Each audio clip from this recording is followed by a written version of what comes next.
Quite honestly, like a lot of people are ignorant because I mean they choose not to know because it's just like, oh, everything's okay, but it's not. The LGBT community is comprised of men, women, Catholics, atheists, and many intersecting identities. These are people that have fought for marriage equality, the right to adopt, transgender rights, along with other civil liberties. But it's also a movement that is largely represented by a single demographic of individuals, leaving some feeling underrepresented within their own community. I do think that racism is a huge problem in the gay community. I've even felt like discrimination and prejudice from the black community just because I don't fit their standard of what it is to identify as gay or queer. I'll get looks or like, who do you think you is?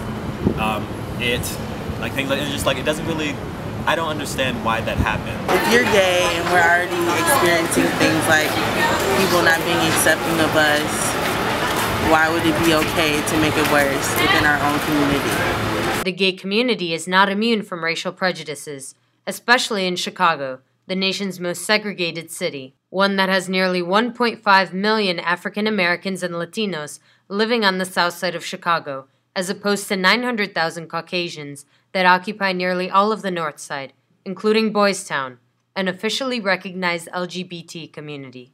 I think that racism doesn't get talked about as much in the LGBTQ community as it could, but I also don't think it gets talked about as much, period. You probably would think like most LGBTQ people are white, middle class, and all they care about is marriage equality. Because that's really the way things are being portrayed right now. That this is like a single issue movement, and then once we gain marriage equality, everything's gonna be perfect, which we all know that it's a lot more complex than that. Challenging laws and even celebrities coming out themselves has brought the tip of these issues to light. But there is still much work to be done to combat racism within the gay community. You have to actually be aware of what's going on and not just say, oh, it's fine. For Good Day DePaul, I'm Natalia Hernandez.